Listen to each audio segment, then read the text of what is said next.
Okay, ladies and gentlemen, let's begin the next panel.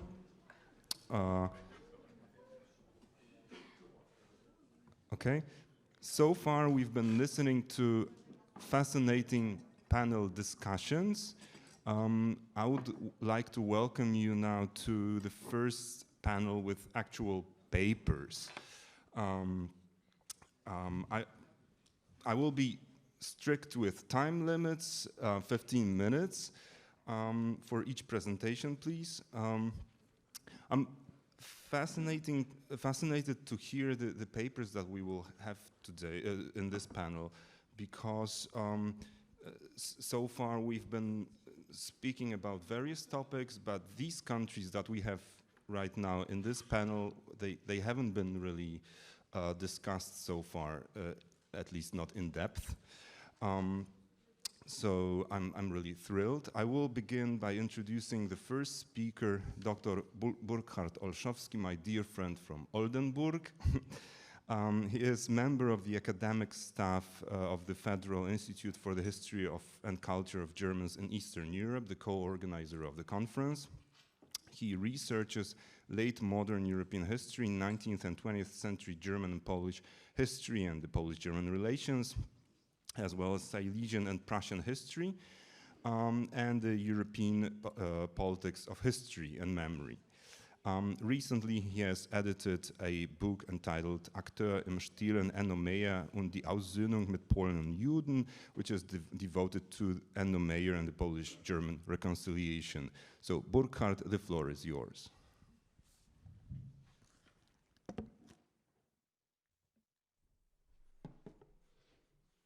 Yes, thank you, Bartosz and Bartek, for your nice introduction. First, let me, as a co-organizer, and we and Bartek, we are the main organizers, the practical ones. Let me welcome you, in particular those who I haven't yet welcomed personally. So now we already heard a lot about the German Ostpolitik, and I would like to introduce you my thoughts, my consideration.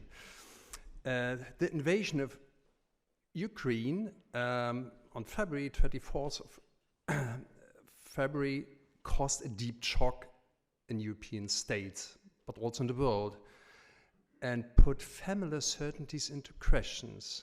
What are the consequences of this history turning point for the Eastern policies, or for the Ostpolitik of the Federal Republic of Germany? In order to give you a cursory answer to this question, I would like to take a closer look at the history of Germany's Ostpolitik and the attitude primarily towards Russia. Let me begin very briefly describing the history of the emergence of German Ostpolitik. Remarkably, West German Ostpolitik had one of its most important origins in the building of the Berlin Wall and the Cuban Missile Crisis in 1962, which can rightly be described as a caesura in the world history. The political scientist Richard Löwenthal, he was a professor at a free university, linked the outcome of Cuban Missile Crisis with the Berlin Crisis a year earlier and came to the following conclusion, quote, "The consequence of the wall was a consolidation of a Soviet status quo in Central Europe. The consequences of the missile crisis was a consolidation of the West's position in world politics, including its position in West Berlin. The turn towards world political détente, still initiated by Kennedy but also by Khrushchev as a counterpart, take place on this basis." End of quotation. I think, and all other things, that Löwenthal's analysis, there is something which has been proved, because on 10 June 1963, Kennedy announced a strategic strategy for peace in a speech at the American University in Washington, D.C., where he modified the famous words of his predecessor, Woodrow Wilson, who in April 1917 said, "The world must be safe for democracy."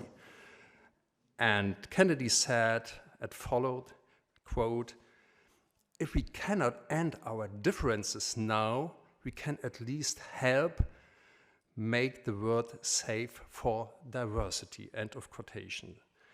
Kennedy thus laid the foundation of the Western policy of détente, into which the new Ostpolitik, was the first social democratic chancellor of the Federal Republic, Willy Brandt, was integrated a few years later in the narrow sense of the word. German Ostpolitik aimed to achieve a balance with the Soviet Union, but also, that's quite important, with the Central Eastern European states, ultimately to overcome the status quo, in particular through the political and economically conceived principle of the change through reapproachment. In the late 60s and first half of the 70s, particularly after the Prague Spring, or the depressing of Prague Spring, securing its European acquis became a paramount of importance for the Soviet Union. These circumstances created the precondition of the conclusion of the treaties with Eastern Europe and the adoption of the CSCA Final Act in Helsinki in 1975. 25 years after the Second World War, the German Ostpolitik was carried by the impulse to achieve an understanding, even, and that's quite important, in particular to Poland and the Czech Republic, so after the Second World War, the reconciliation with those countries. One of the fruits was that the image of a revisionist West Germany propagated for decades in Warsaw and Prague by the governments was removed or even disappeared. Of course, this also went hand in hand with a serious backlash of legitimization of the communist leadership there. The dominant theme of Ostpolitik was the safeguarding and further development of what had been achieved for divided Germany in the first phase of détente in the 1970s.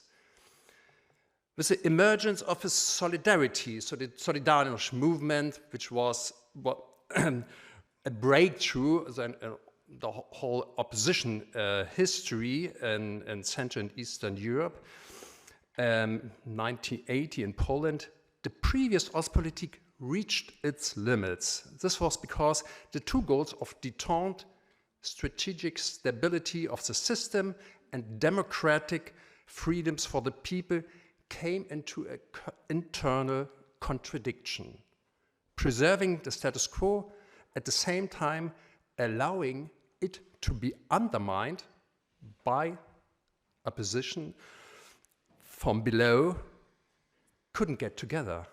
In this perspective, Solidarność appeared for the Western policy or for the advocates of Ostpolitik as a threat of peace, an assessment shared by Willy Brandt, Helmut Bahr, Egon Bahr, and others. But there were also social democrats who thought differently. They were politically less influential, although they were theoretically, to some extent, influential. I just named Gesine Schwan, Heinrich August Winkler, Hans Koschnick, and Karl Kaiser. The CDU under Chancellor Helmut Kohl essentially continued this Ostpolitik, also avoiding contacts with East Central European oppositionists and opposition movements for a long time. The peaceful revolution of Central Eastern Europe that began in Poland and Hungary in 1989 were welcomed in the Federal Republic and worldwide. The contribution of German Ostpolitik to this development was gladly and underly emphasized in Germany. The Federal Republic benefited greatly from these upheavals, but the strikers in Poland since 1980 and the demonstrators in the GDR in autumn 1989 had a far greater share in this than German official policy. In contrast to some Polish oppositionists, German reunification in 1990 had not been in the horizon of the expectations for a long time of the Ostpolitik. With the collapse of the Soviet bloc and the beginning of NATO and EU enlargement in the 90s, the erroneous assumption that the establishment of international security was an ethical and strategically unproblematic task, a misconception that was based primarily on two false assessments: the low-cost protection of Western Europe by US troops in general, and in Germany in particular. In addition, Germany had been surrounded exclusively by friendly nations for more than 30 years and was closely linked to them in alliances. This favorable geographic and political situation of the unified Germans and the confidence in the reliability of their allies strengthened the foreign policy and was also a continuity of the Ostpolitik in the late Helmut Kohl era. This happened despite the first warning signs.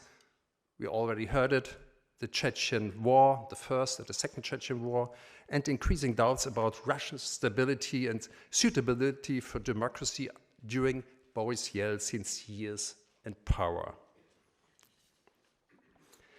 After 1990-1991, the now all-German Eastern policy towards Russia was continued in essential points, now under the banner reapproachment through integration.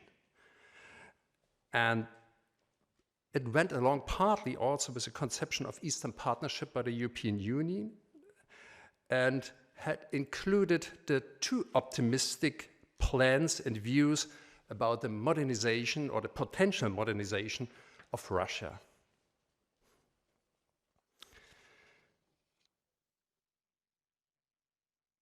This idea was in particular backed by the assumption that this kind of treaty and cooperation was based not just on industrial goods, but also on the energy sector, in particular gas and oil, despite the warning voices from the Baltic states and from Poland. The Nord Stream project, we already heard about this, of a gas pipeline through the Baltic Sea, which Gerhard Schröder agreed on with the Russian president shortly before leaving his chancellery in 2005, was politically and morally disastrous. It was clear from the outset that this project was contrary to fundamental interests of gas transit country like Ukraine, but also Poland, and met with serious reservations from the part of several East Central European members, but also from the EU and later on from the United States. But we have to admit that the most zealous advocates of this project were not exclusively politicians from the SPD, but great influence had the German industry, but also the ranks of both major parties, also the Christian Democrats and the Christian Social Democrats, are part of the story.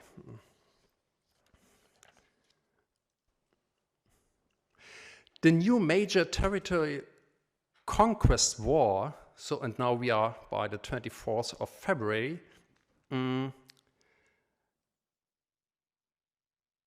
was connected with a new assumption or almost a shock. Not since the end of the Second World War on 8 May 1945 has been such a war in Europe fought between the two largest land powers on the continent. The Russian invasion of the Ukrainian means destruction both of people and the country's building and infrastructure. This may have been the tipping point for a long period of peace to a long period of war, but we don't know it yet. The challenges we are facing concerning also the German policy and the so-called time of change or Zeitenwende. The foreign minister Annalena Baerbock called it, "We woke up in another world." And since then, the foreign policy, it's a balancing act. On the one hand, the government is required to support Ukraine with weapons and recognition of their right of self-defense. On the other hand, it must do everything to prevent itself as a NATO state from getting into the war against Russia, if only because it's also obliged to prevent harm to the German people. We might discuss about it, but that's an argument which we have heard in Germany at least. The interesting is the debate in Germany. It cuts across all parties. It goes to the main parties, but also to churches, many institutions, even citizens. In the process, people do not shy away even from legal actions. Just to give you one example, Gabriele Krone-Schmalz, who is really a Russophile journalist, put on a jail an East European young historian, Franziska Davis, from Munich, just to give you an example. On the other hand, the SPD, with their party leader Lars Klingbeil, in October last year outlined an official renunciation of the previous Ostpolitik and the previous Russia policy, combined with the admission of serious mistake done in the Ostpolitik. Coming back to the conception of Ostpolitik, and that's my conclusion, Russia of today does not defend a status quo as it did in the 1970s, but it's a radically revisionist power. It wants to restore the sphere of influence of the Soviet Union, which was dissolved in 1991. This results in a confrontational course toward West, to which the latter cannot react with compliance, but only with determination. It is time to spell out a fundamental new German policy towards Russia and Ukraine. It must be a more clear-sighted towards Russia autocratic, cultural and religious and imperial tradition, and draw appropriate conclusions from these challenges. Last but not least, I have also to say something as a historian. There I am. I'd like to stress that also has a historical and historiographical dimension, the turn of times, the Zeitenwende. That it means after the war in Ukraine, at latest, Germany and other states will have to come to terms with their failed policy towards Russia. Angela Merkel, but also other politicians, including entrepreneurs, have to come to terms with their own policy or their contribution to this policy, and these people have it in their hands whether this happened with them or against them. Thank you for your attention.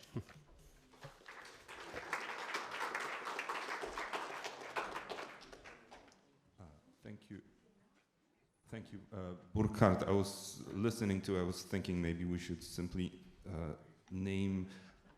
use the term Russia politics instead of Ostpolitik, or broaden the number of countries that we understand under this term. Okay, but that's for the later discussion. The next speaker is Oldřich Tůma. Between 1998 and 2017, he was the director of the Institute for Contemporary History of the Czech Academy of Sciences. Oldřich Tůma has been a member of domestic and foreign scientific bodies, including doctoral program councils at the Faculty of Social Sciences at the Charles University. He was in various editorial boards. He is also a member of the Scientific Council of the European Network Remembrance and Solidarity, and of the Hannah Arendt Institute für Totalitarismusforschung at the Technical University in Dresden. He researches contemporary history, the post-1945 history of Czechoslovakia and the Cold War history, but originally he also was focusing on medieval history and Byzantine history. The floor is yours. Thank you very much, Bartosz, for your introduction. It was longer than my paper will be. Anyway, thanks for the invitation to Burkhard and Bartosz and so on. It's always a pleasure to be here among dear friends, so to say. So, dear friends, I will add a small stone to the great mosaic created during this conference, and so the stone will be about the Czech attitude to the Russian aggression against Ukraine, and I will deal more with the attitude of the Czech public, so to say, of Czech society. And to explain that, I will have to go back to the past, because I think there is still important impact of the past on the present. So, the attitude of the Czech Republic to the Russian aggression against Ukraine has been steadfast and stable since the very beginning, no matter whether reflected in political statements of all constitutional authorities, deliveries of weapons and other material, humanitarian aid or help to refugees. Together with Polish Premier and Slovenian President, Czech Prime Minister Petr Fiala was the first foreign statesman to visit Kiev relatively soon after the invasion. Czech deliveries of weapon systems are comparable to those provided by much larger and richer West European countries. There are now almost 700,000 Ukrainians living in the Czech Republic, some 500,000 of them under a special regime of temporary protection of refugees. So compared to the Czech Republic's own population, this is among the highest proportion among all European countries. The attitude described above is unquestionably a result of the general pro-Atlantic and pro-EU orientation of the right-center government, which had assumed the office shortly before the aggression, just a few weeks before.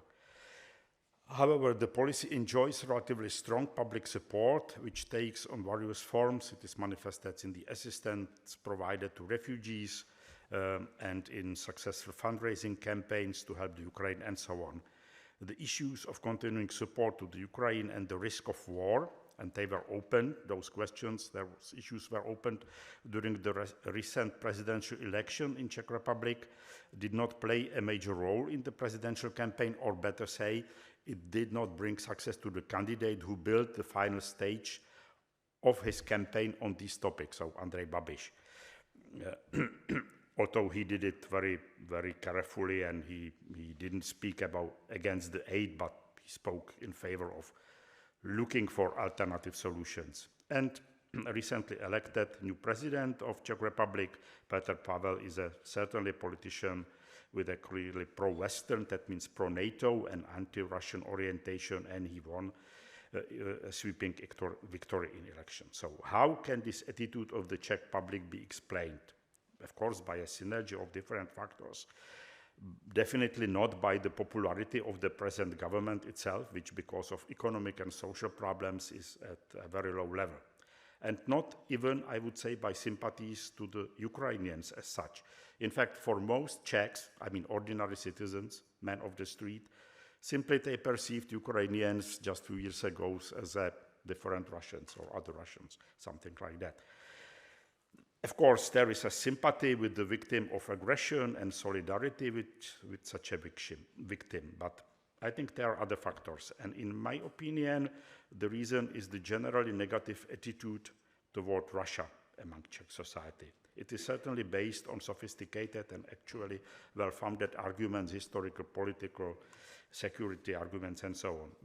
But there are also, I would say, prejudices and feelings of cultural superiority against Russia, and Russians relatively frequent among Czechs.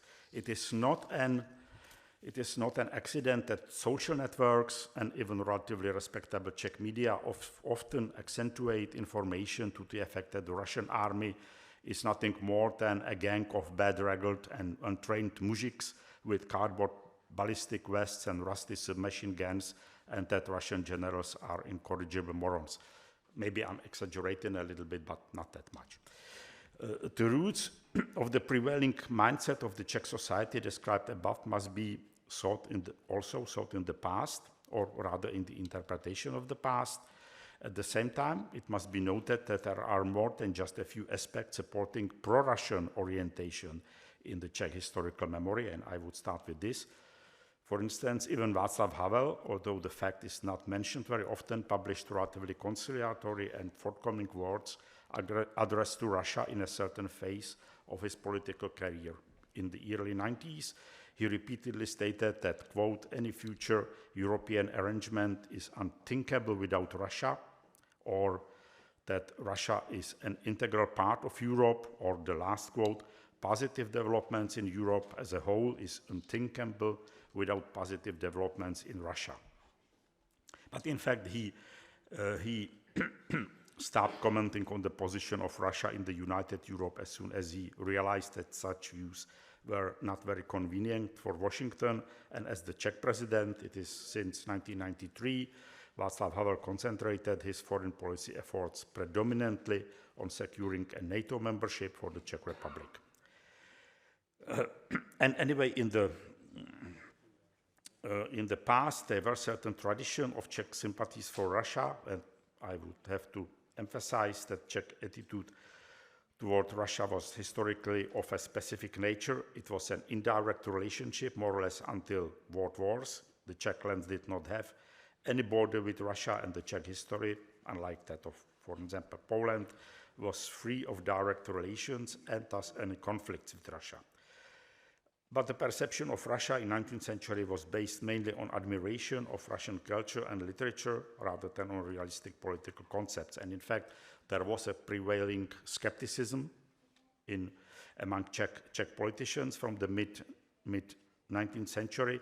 For instance, František Palacký, a founder of Czech historiography, but also of Czech modern policy, in his famous letter to Frankfurt, when he rejected an invitation to join the Frankfurt Parliament, explained that one thing, I am not a German, I'm a Czech, and the other thing, according to his opinion, Austrian Empire has to survive because this is the main instrument to prevent the expansion of imperialist Russia into Central Europe, and for František Palacký it was the ultimate evil. And the same opinion was of Karel Havlíček-Borovský, the founder of modern Czech journalism, and later also of Tomáš Garrigue Masaryk, both as a scholar and as a politician. And in fact, Masaryk's book, Russia and Europe, published just before 1914, I think is worth to be read even today. But if there was an occasion, the Czech politicians were able to play the card of pro-Russian sympathies, for instance, 1867, after the Austro-Hungarian compromise, when hopes to achieve a similar Austrian-Czech modus vivendi were frustrated. All leading Czech politicians traveled as a manifestation to Russia to visit the ethnographic exhibition in Moscow. But it was more a gesture. So what changed the situation was the Great War, 1914. I would say it was for the first time when the Czechs were really in touch with Russians. The war was very unpopular in Czech society, but the sympathies towards Serbia and Russia were very high. The Czech soldiers, when leaving their home cities for a front line, used to sing a folk song with a little bit different words. We are marching against the Russian and we don't know why. Karel Karamář, who was a leading politician of the beginning of the 20th century, even was thinking about a Slavic empire or Slavic confederation as an outcome of war led by Russian Tsar, and he even prepared something like a constitution of such an empire. But then during the war, prevailed program represented by Tomáš Garrigue Masaryk, which relied on cooperation of Western democratic countries in his struggle to fight for independent Czechoslovakia. But still, the very important part of this struggle took part in Russia itself. The most numerous Czechoslovak units, the Czechoslovak Legion, were built in Russia, 1918, something like 70,000 men. So they were built especially with support of the provisional government, 1917.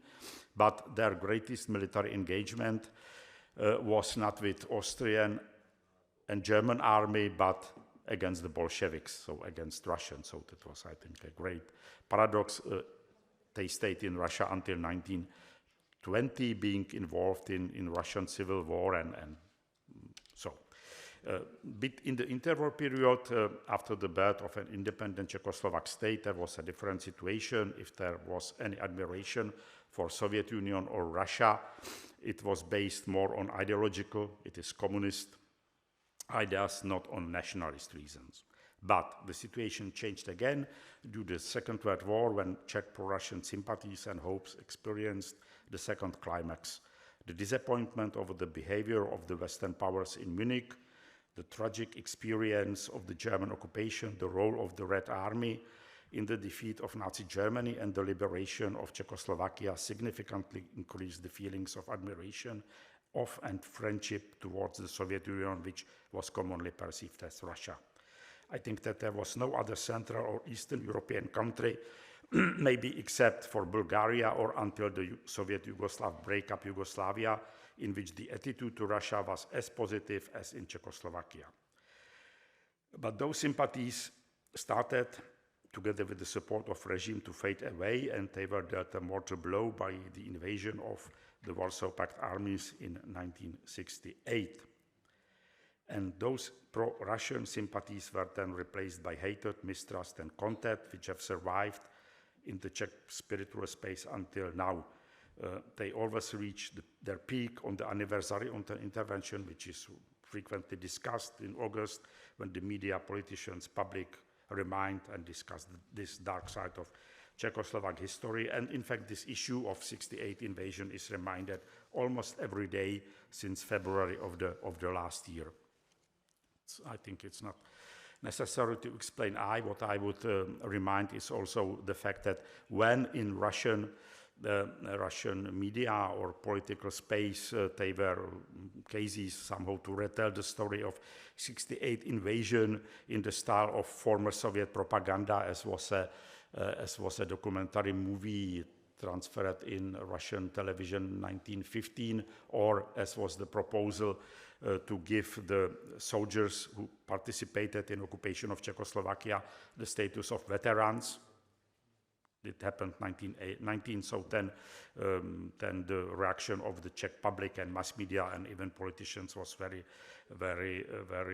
resolute and so on. And even Miloš Zeman, President Miloš Zeman, who otherwise was continuously criticized for his overly obliging policy or rhetoric toward Russia, criticized very resolutely those cases. But I think there is another factor in the generation of anti-Russian sentiments, and it was the devout policy and rhetoric of the communist regime, which had been praising and extolling ad absurdum all things Soviet for 40 years. Soviet flags, signs reading with the Soviet Union forever, which were permanently present in the public space, were incessantly supplemented by reminders in what the Soviet Union can be an example for Czechs and Slovaks.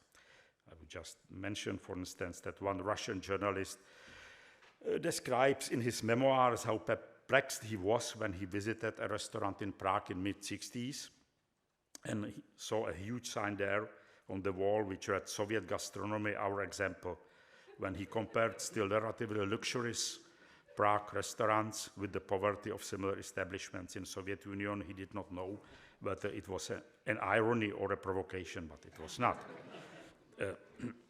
Soviet science, technology, art, and culture were continuously extolled and reminded of.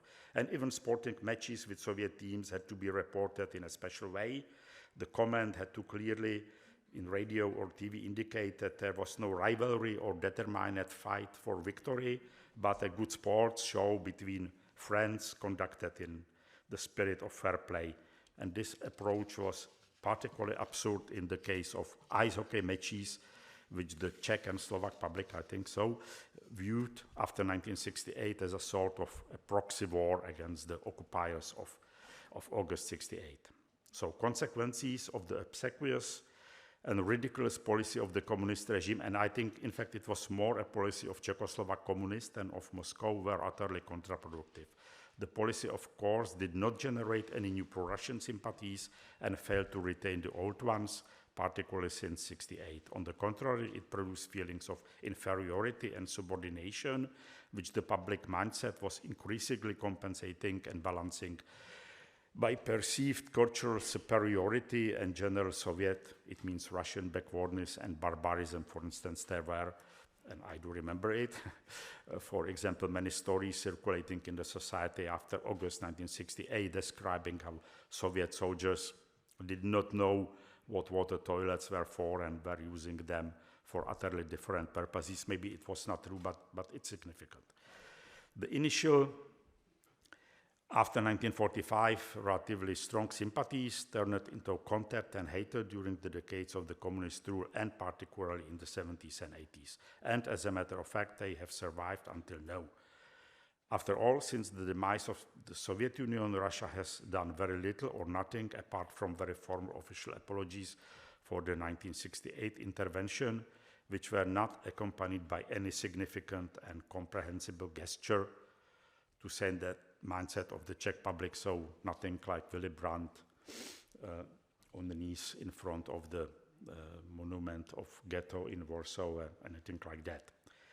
So the very vigorous attitude of the Czech government to Russian aggression in the Ukraine is combined with long-term trends of modern Czech Russophobia, and the government policy is accepted and supported by a majority of Czech population. That's my summary. Of course, certainly not by anyone and not in every respect. So thank you for attention.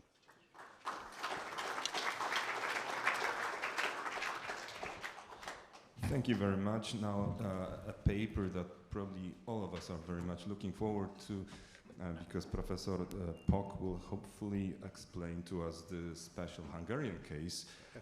Professor Pok is a historian and a senior researcher at the Institute of Advanced Studies Kőszeg. From 1996 until 2018, he was deputy director of the Institute of History at the Research Center for Humanities at the Hungarian Academy of Sciences. He is also chairman of the ENRS Academic Council. His publications and courses cover three major fields, that is the European political and intellectual history in the 19th and 20th centuries, the history of modern European historiography with special regard to uses of history and the theory of and methodology of history writing. The floor is yours. Okay, thank you very much. All I need is now my PowerPoint.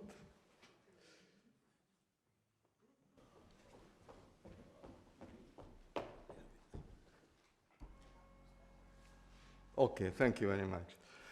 So thank you very much for inviting me, and congratulations to the organizers. My short presentation is divided into 4 parts. The very first part is talking about history.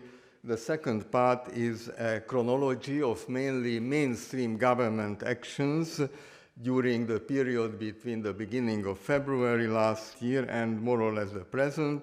The third part is about some basic figures that you need to understand the Hungarian government's policies and the Hungarian society's actions that I am going to talk about here as well. And finally, I am going to talk about some broader interpretations into which both the government policies and the social reactions to that fit.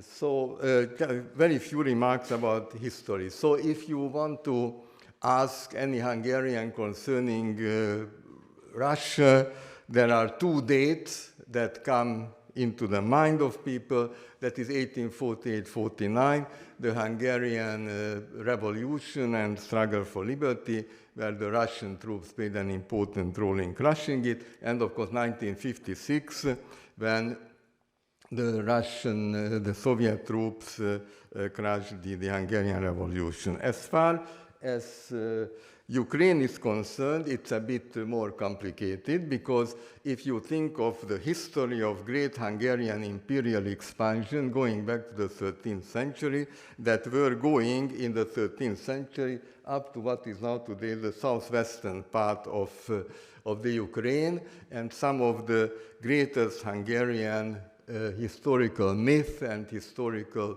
stories are relating to this period in the 13th century. However, it's much closer to us when it came during the period between 1918 and 1920, various attempts in the aftermath of the First World War at Ukrainian statehood that had an impact also of the developments in Hungary. But as we get closer, the so-called basic treaty between Hungary and Ukraine is very important to be recalled, because that was signed on December the 6th, 1991, that is 5 days after the independence of the Ukraine was declared. This basic treaty was signed in Kiev. It went in line with another basic treaties, and there were 2 elements of this treaty. One, on the Hungarian side, that borders as given are accepted and guaranteed, and on the Ukrainian side, the minority rights, which is the major concern concerning Ukraine in the past and also in the present, so that minority rights would be respected.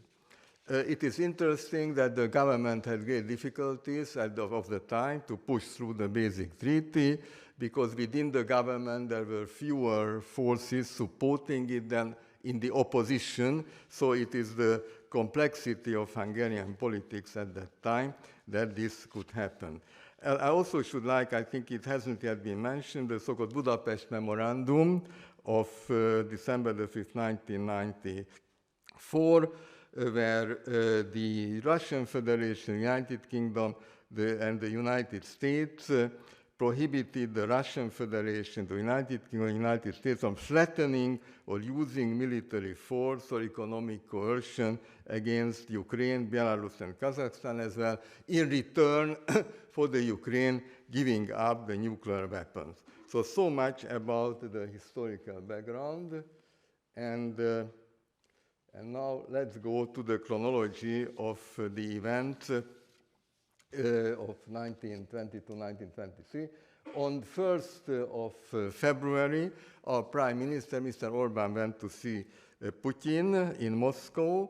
It was communicated in a way also as a kind of a peace mission, but the main achievement, as it was declared, that Hungary succeeded a guarantee for increasing the volume of gas supplies for Hungary, whatever happens. In the aftermath of the 24th of February, the Prime Minister immediately made a declaration, Facebook, that we certainly condemn, together with our allies in the EU and the NATO, the military aggression of Russia, and we very much hope that the European unity can be maintained. Now, you have to keep in mind that at this point, the election campaign in Hungary was going on, because the parliamentary elections were taking place on the 3rd of April, and it was immediately integrated into the government propaganda that the opposition, when it was talking about solidarity with the Ukraine, it might mean that also Hungarian soldiers might be sent to support the Ukrainians, which was not the case, but I think this imposing on the opposition the plan of directly intervening into the complaint, I think played a very important role in the success, in the overwhelming success of the government. Now, as far as later statements on behalf of the government concerning the Ukrainian war is concerned, they were always put into a broader context. Every year, our Prime Minister goes to Bálványos, a place in Transylvania, and this summer he was talking about a very controversial issue. He said that in the Carpathian Basin, we are not a mixed race, so he was using a very unpopular word. We are simply a mixture of peoples living in our own European homeland. And we have a task and a mission to stop any external invasion, just the same way. So he connected the problem of migration to the current situation, and he was arguing, this is what we were fighting in 1456, this is why we stopped the Turks at Vienna, and this is also why the French stopped the Arabs at Poitiers. This line of argumentation, putting the Ukrainian war into a broader context, continued in Dallas, in the United States, because he was speaking at the Conservative Political Action Conference, and he said that now this is much more than just one regional war. Here there is a war going on because Hungarians know how to defeat the enemies of freedom on the political battlefield. And who are the enemies? There are progressive liberals and communists who are more or less the same. And I am here to tell you that our values, the nation, Christian roots, and family can be successful in the political battlefield. So he is trying to advise, going into a number of further details, how the Republicans in the US should follow the Hungarian example in this type of struggle. Now, there were some similar statements. For example, on the 25th of October, and this has become a main element of Hungarian government propaganda, that the military section, the economic sections against Russia are defeating not Russia, but are defeating Hungary and Europe, and therefore one has to fight against it, and that is a poster that you could see in many Budapest streets that says the sanctions of Brussels are destroying us. And on several occasions, he repeated, and other representatives of the government repeated this. Now, let me come over to some figures. It is very important to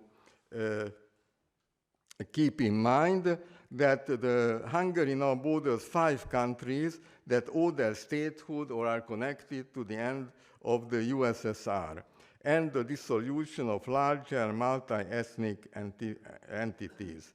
Now, there are Hungarians living in Romania, in Slovakia, in Serbia, much smaller number in Croatia and Slovenia, and of course in the Ukraine as well. So that's why the participation of Hungary in various actions concerning the support of the Ukraine was always referring to this problem, because if Ukrainian soldiers are fighting Russian soldiers to a smaller number, but that also includes Hungarians from members of the Hungarian minority who are there, and there are figures that about 100 and 150 of them have already died. Now, this takes us also to the problem of the number of asylum seekers in Hungary and border crossings. We have to keep in mind that there are up to the present day, this is a rough estimate, 2.1, 2.2, 2.3 million border crossings, but that means that also includes people who are just commuting, going to and fro. As far as real asylum seekers are concerned, the estimate is to be about 30 or 40,000. Along this line, there were some conflicts on behalf of the official supporters of the asylum seekers and the NGOs, because the official arrangements are pretty strict, but the solidarity of the society, especially during the first months, February, March, April, was extremely strong. But of course, more recently, what came into the foreground of political and social discussions is not so much the war itself, but the sanctions, the EU sanctions.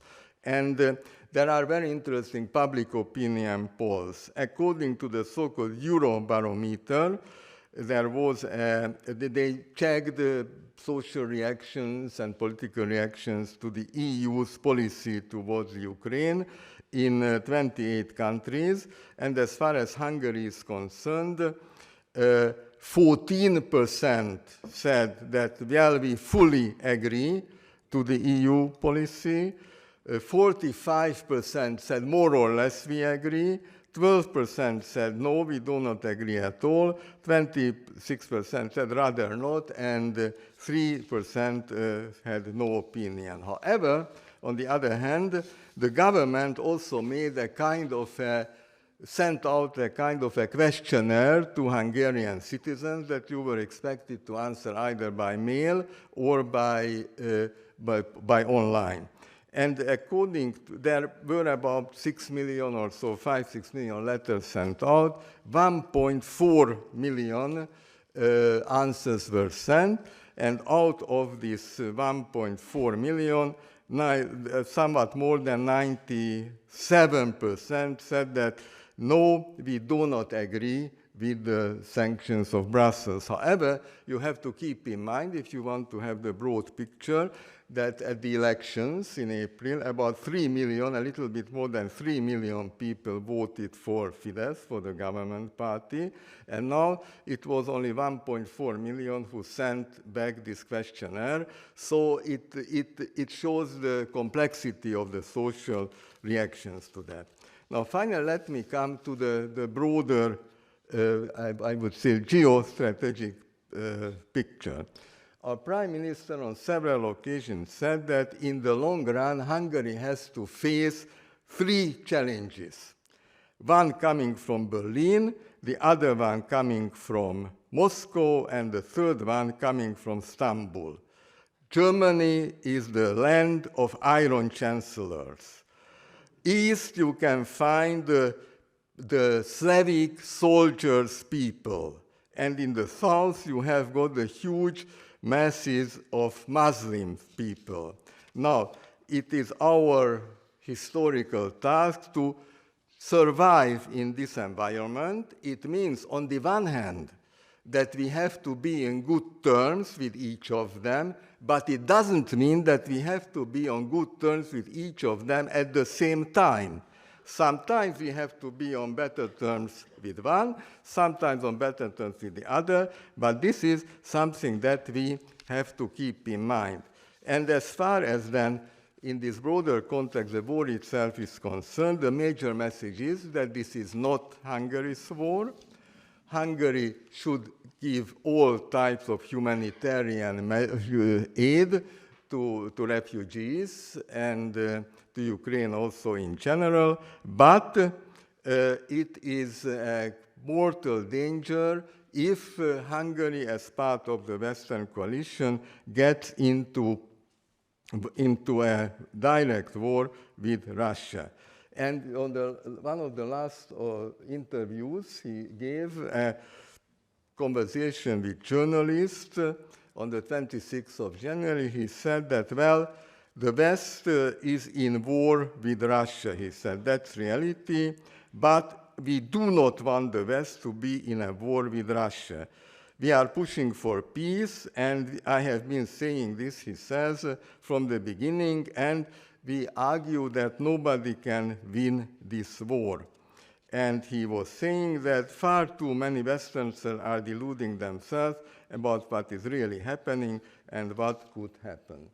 And now, finally, even the broader intellectual context, now, John Mearsheimer, who is the representative of offensive realism, is very popular in Hungary. He was also invited to speak at some officially also very much celebrated event.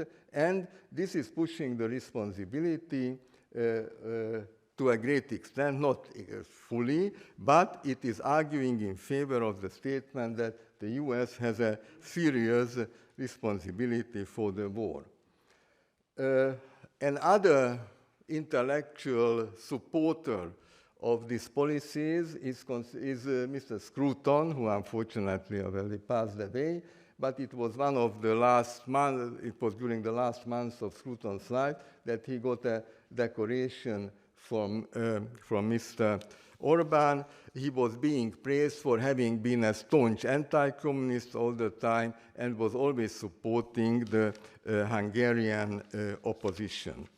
Now, one more example, because we have the opportunity to occasionally figure out, because it appears on our Prime Minister's Facebook, what he is reading and what he is recommending us. And it is very interesting that he popularized this Helen Russell's book about Denmark. Now, whatever Denmark is doing is very different from what Hungary is doing in many respects, be it economic policy, be it social policy. But the point is not to follow the Danish example. The point is that every country must have its individual policies. And this is how the Danish example is connected to the Hungarian example. Now, let me conclude by adding some personal comment to this, because I was asked to summarize Hungarian perceptions. I summarized them. Now, but I think what we can learn from this perception is that we are to put this very conflict, which is of course in the foreground of foreign attention, always into some kind of a broader context. Now, whether you agree or disagree with this broader context, that's a matter of discussion. But that we should have a broader context, I think that is something that we can learn from these statements.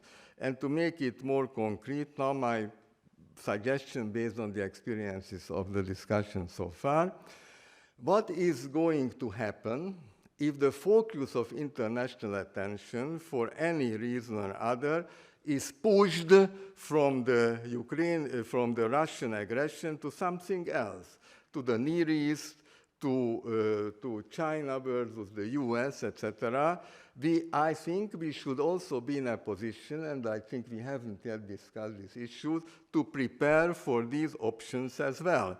Because what happens if the US either doesn't want or is no more in a position to further support the Ukraine? The other issue is that I think, and I think that is also something that can be connected to this Hungarian perception, that what we should focus is not only the future of Russia, but also the future of the Ukraine. And because the longer-term development, especially for a country that is in the immediate neighborhood of the Ukraine, is also of great significance. So thank you very much for inviting me again, and I am very much appreciating that for nearly a decade and a half, I have had the pleasure and the honor of cooperating with ENRS. Thank you very much.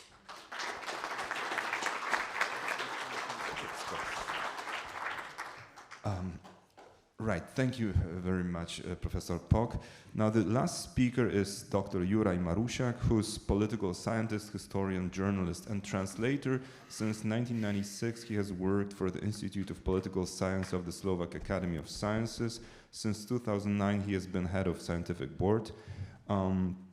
In 2013-21, he was a member of the Presidium of Slovak Academy of Sciences. His professional articles are mostly about problems of Central and Eastern Europe in 20th and 21st centuries.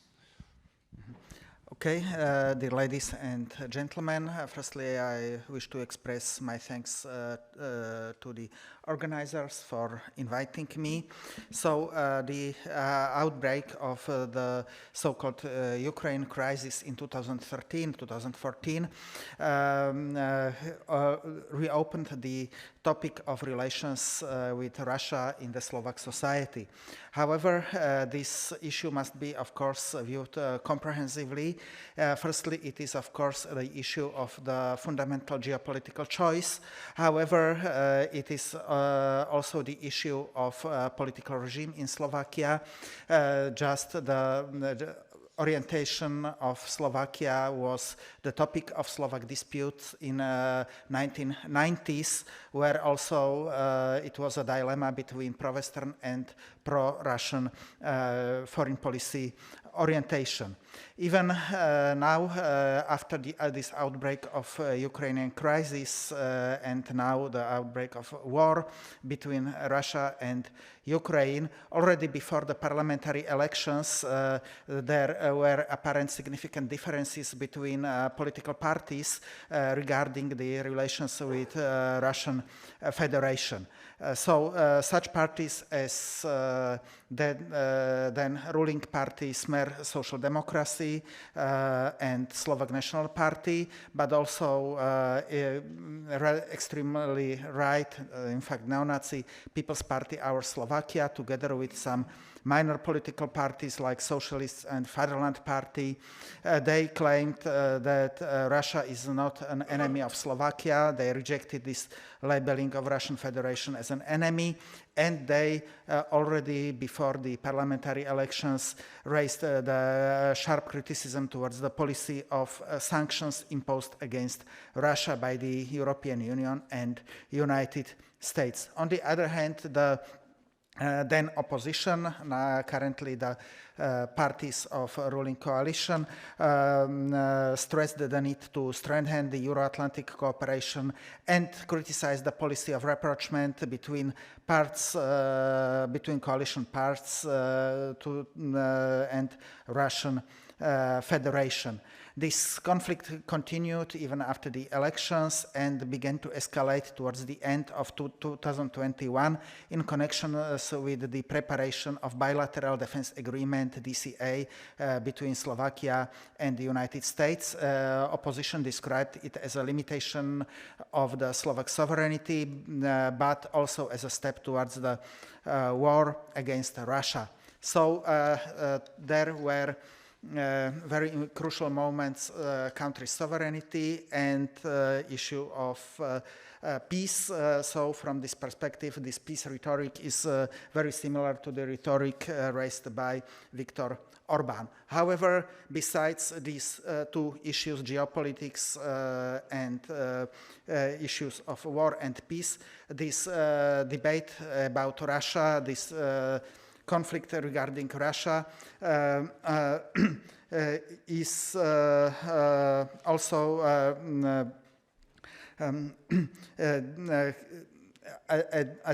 attached the relations, this attitude of Slovaks to some crucial memory sites relevant for the formation of the identity of modern Slovak republics. So I will focus mostly on the following data.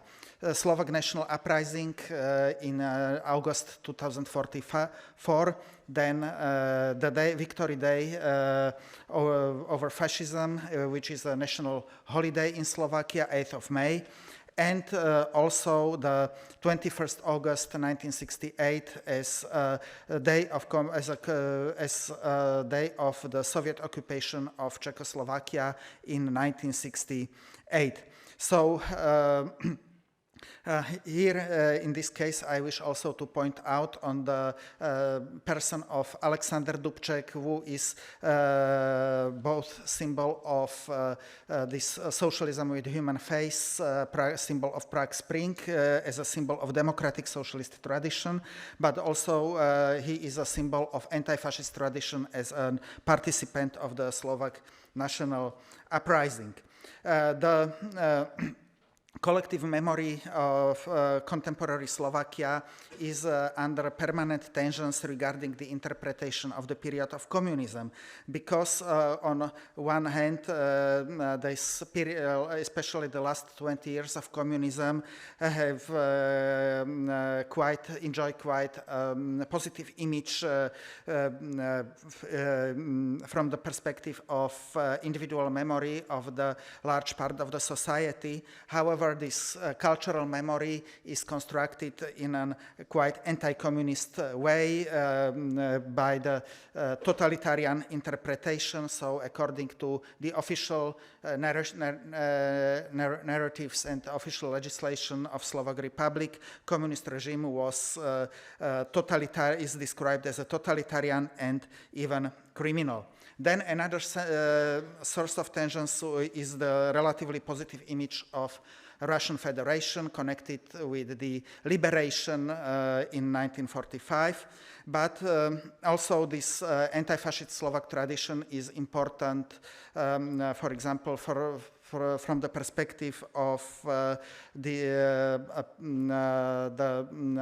struggle with the so-called historical revisionist policy presented mainly by Hungary but also by some political circles in Germany who raised the issue of the revision of the so-called Beneš decrees adopted during the Second World War and immediately after the war. So Russian side, vice versa,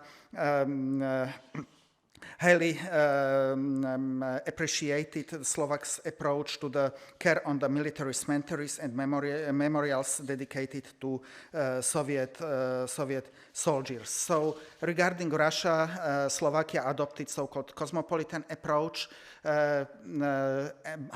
which is in the opposition to the so-called antagonist approach presented by, for example, Poland or Baltic states.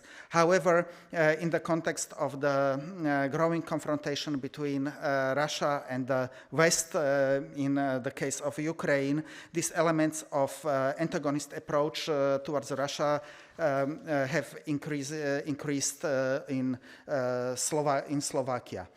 So the conflict regarding Russia was present also during the vote within the National Council of the Slovak Republic in the parliament immediately after the beginning of Russia's aggression against Ukraine. Although all political parties verbally condemned Russia's aggression, for example, some representatives of the main opposition party, Smer SD, including deputy party's chairman Ľuboš Blaha and Ladislav Kamenický, didn't take part in the vote about the resolution, and subsequently the opposition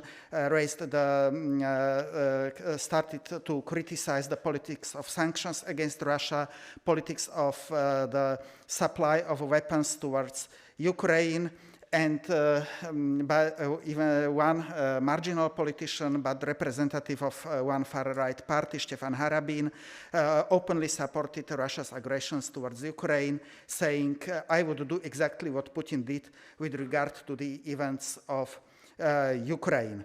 So regarding the events 1944-1945, so the question of Slovaks' memory dispute is whom the victory belongs to.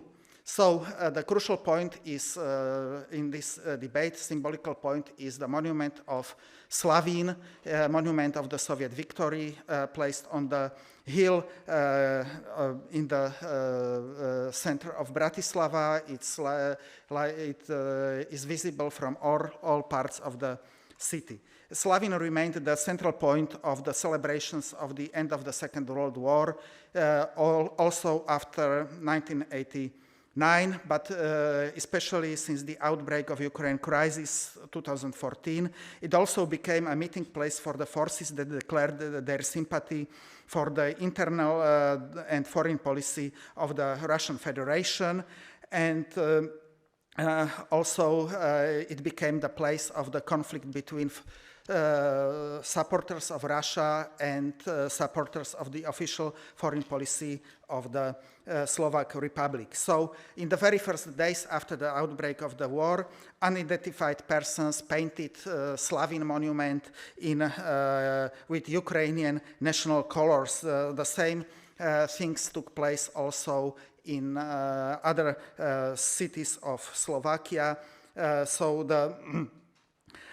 On the other hand, so this argument was on one hand that Russia's aggression is also means the profanation and desecration of the memory not only of Russians Red Army fighters, but also Ukrainians, Belarusians, and other Red Army soldiers who sacrificed their lives for liberation of Europe against fascism. On the other hand, the followers of Russia also condemned they didn't condemn the aggression, but they condemned this painting of Slavín. So Slavín is currently very often the place of the opposition gatherings, not only aimed against the Slovak official Slovak foreign policy towards Ukraine, but also against the policy of the Slovak government. One must stress during the last 3 years, Slovak government, although it is a pro-Western government, became extremely unpopular, and nowadays about from 80 to 90% of the people in Slovakia expressed distrust to this government. Then we can see split within the Slovak population regarding the celebration of the Victory Day. Some people, especially post-communist members of post-communist union of anti-fascist fighters, but also members of main opposition party, they are celebrating the 9th of May. It means, according to the Russian narration, as a day of victory over fascism. Although for Slovakia, the main state holiday is 8th of May. In 2022, there took place in 9th of May the meeting of pro-Ukrainian activists with the main message: what Ukraine needs most today is liberation from Putin's fascists, just as the world once needed liberation from Hitler fascists. So similar historical parallel was used in the message to the citizens of Slovakia. Let us not forget that Ukrainians are dying for our freedom too. As in 1945, so today. So it means it is they opposed this policy of Russia's appropriation or expropriation of the victory over fascism, by saying that also Ukrainians were the integral parts of anti-fascist of the fight with fascism. Then another historical issue raised during this war is issue of so-called Bandera, Ukrainian uprisings army. Especially post-communist and pro-Russian politicians are very often referring to Ukrainian regime as a fascist and Banderit regime. And it is in accordance with the arguments of Russian Federation. Even the deputy chairman of this main opposition party, Luboš Blaha, filed a criminal complaint against the president of Slovak Republic, Zuzana Čaputová, for using allegedly Banderist greetings, glory to Ukraine, Slava Ukraini. It is interpreted as a fascist or Banderist greeting. So this split within the Slovak society was also reflected in the commemoration of the Slovak National Uprising anniversary. The opposition decided to organize their own celebrations, and they boycotted the official celebrations at the SNP, Slovak National Uprising Museum in Banská Bystrica. And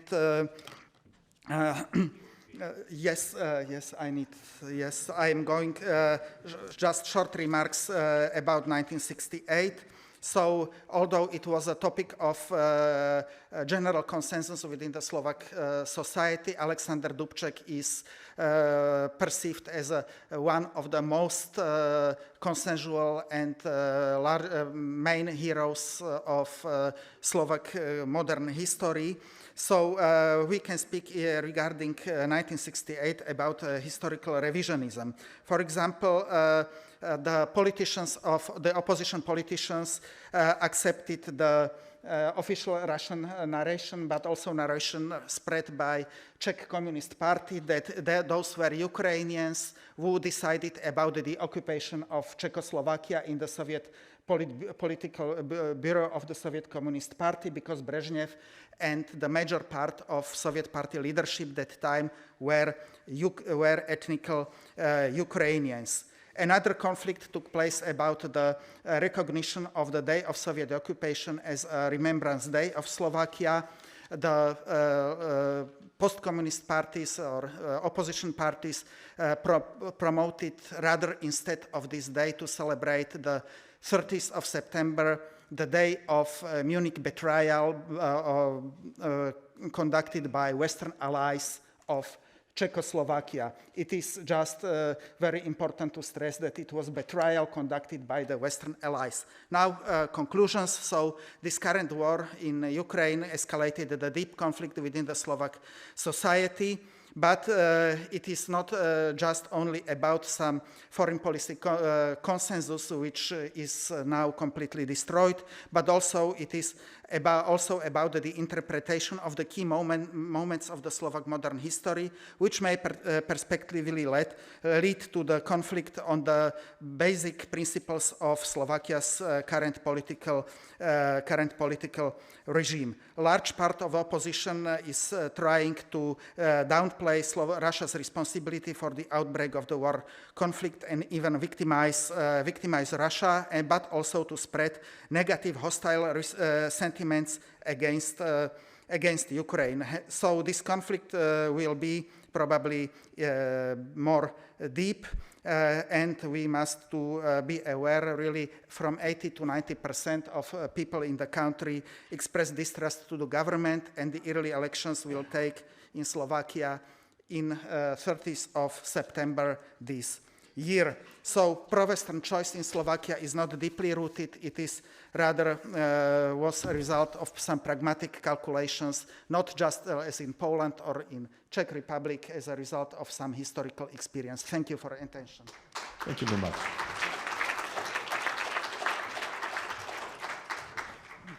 We still have a few minutes, so I would like to ask the public whether there are any questions rather than comments. No questions? I'm looking also into the internet, whether we have anything new. Okay, we have Mrs. Domańska. Thank you. Well, this issue has been mentioned here, so I'm going to ask this question because I'm wondering why the topic of the war in Ukraine is so separated from the more global issue of American-Chinese confrontation. For me, these two topics are closely interrelated because China is carefully watching Western reaction to Russia's aggression in Ukraine. And the way this war will end will tell China volumes about our future ability to counter also Chinese revanchism. But it's true that even the Americans see these two topics sort of separately. So and also there is a broader question of possible, sort of nuclear race or nuclear proliferation. If a nuclear power wins the war in Ukraine and goes unpunished, that would be also a very important negative for us signal for the rest of the world. So could you please explain it to me? Why is it so? Thank you. Which one of you would like to start? Yeah, sure. It should be working. Okay, like this, I definitely can't explain it, but I would say that there is a certain connection in Czech politics between both conflicts or possible conflict between US and the West and China, and usually the comments about the Russian aggression in Ukraine are accompanied in a way, and yet there is still another danger, and that could be China. In fact, if I should simplify it a little bit, among Czech politicians of the ruling coalition, people who were not in Taiwan or who at least didn't make a phone call to Taiwan president don't exist. So in Czech politics, which today is very pro-American and very pro-Western, but it means more pro-American. So I think this connection is somehow, it exists. If I may add, I think this is also in a completely different form, but this is also, of course, present in Hungarian politics. Hungary is very critical of the American stance in the war, but sees a very important task for Hungary to be in touch with China just as much as with the United States. So this is, I think it's very difficult for a scholar of humanities to say that to accept that a politician has different priorities. If a scholar, you are connected to certain Western values, that's one thing.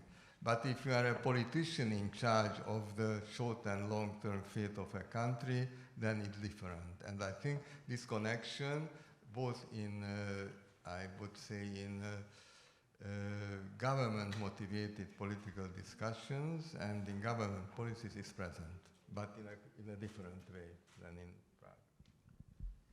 Prague. Any other voices?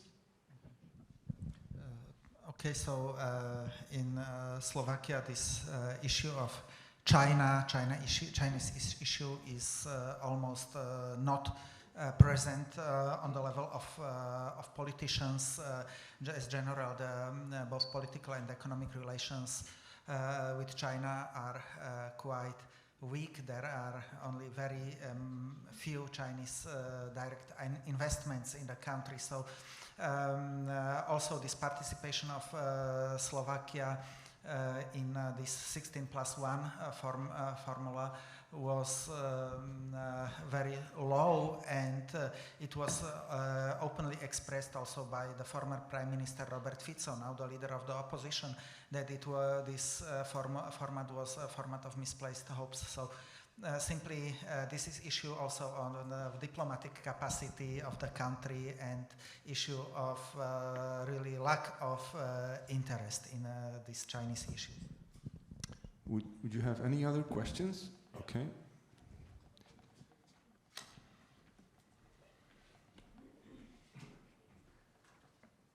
I have a question for Mr. Pock.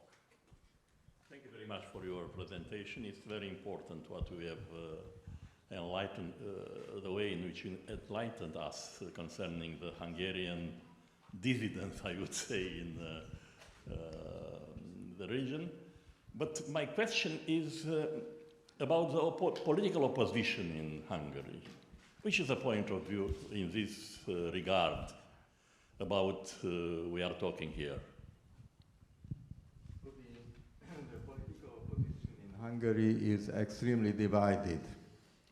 So there is only one party which can be considered to be as a political factor, the previous Prime Minister Gyurcsány Ferenc's position, but they are generally coming up with general statements concerning that we have to share Western values, but they never go as far as suggesting that Hungarian soldiers or NATO soldiers, or not just war material, tanks, etc., but soldiers should go into the war.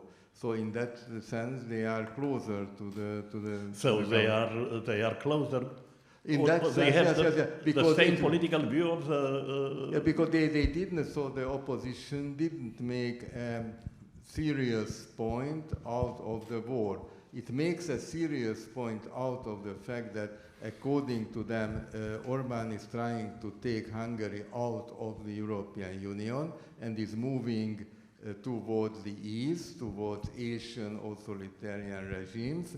But they do not translate this into the context of the war, because it would be extremely unpopular in Hungary to say that, well, Hungarian soldiers should go there, and it's not easy to deal also with the Hungarian soldiers who are drafted in the Ukraine. And there are serious tensions over the treatment of the Hungarian minority in the Ukraine.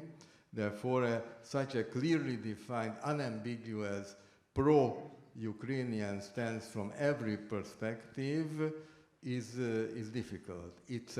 There is a strong humanitarian solidarity, but at the same time, there is a strong voicing, and this is also what the opposition shares, that the Hungarian minorities' rights should be respected in the Ukraine. This is what I was saying at the end of my presentation, that it's not only the future of Russia, but also the future of the Ukraine is of major concern for Hungary.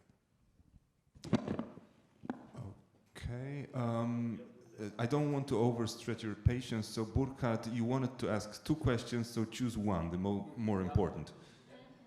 I have a question to my dear panelist partners, Attila and Juraj.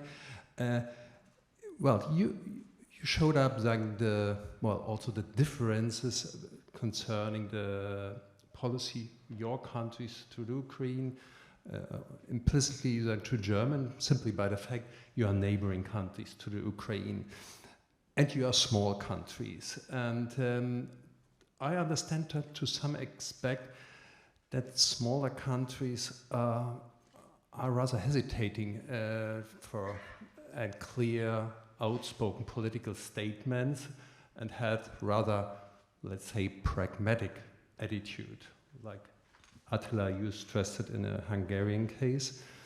But nevertheless, there are some questions about that. How far these pragmatic policy or pragmatic attitudes are led or even imposed by state information policy would be one question for you. And how does it look like in Slovakia? Is it also a term which used, we have to be pragmatic because we are so small? But the critics of this pragmatic policy also might argue you are playing partners against each other. In particular then when you are saying, well, we have temporary partners, but this period might end and then we take another one. So that might take, or to give us the impression that you are picking up just your benefits or your economic benefits. I might be wrong, or the critics might be wrong, but can you give us some answers about that? May I start from far away? When we had big discussions about the preparations of exhibition about the aftermath of the First World War, we had discussions, but we said we have one common denominator: peace is better than war. Now, this doesn't seem to be fully applied now, because also, as we heard today, there are quite a number of analysts and politicians who say that peace is pro-Russian stance. I don't think so.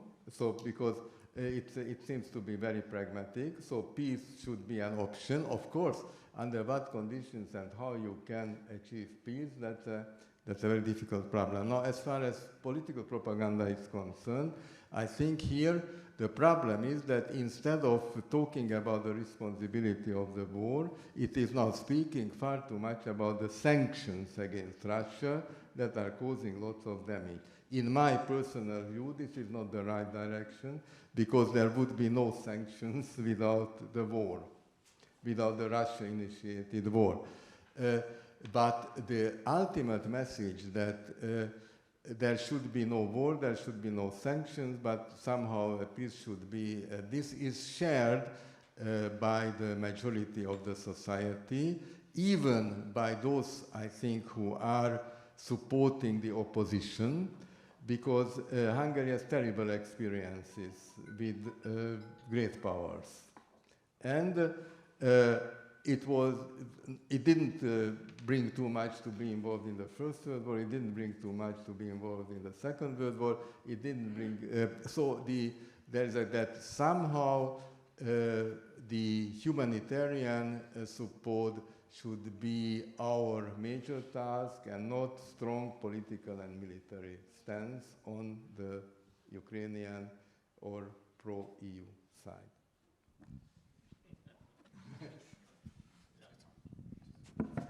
Okay, so regarding Slovakia, we must say that government adopted a very strong pro-Ukrainian stance. Yeah, so Slovakia is supplying Ukraine both with the humanitarian aid, but also with military material, with military equipment, with weapons, and on the vice versa, opposition is criticizing this approach.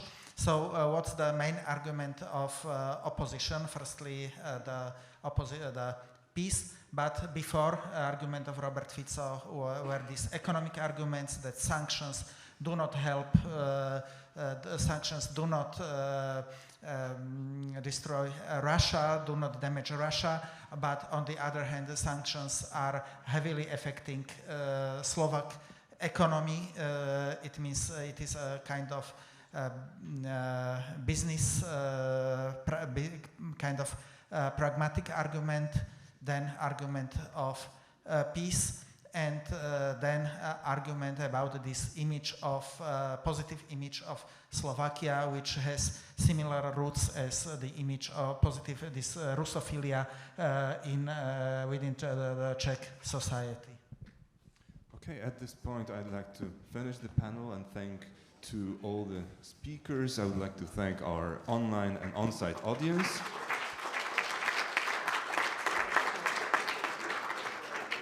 And I would like to invite you to the lunch break. Thank you.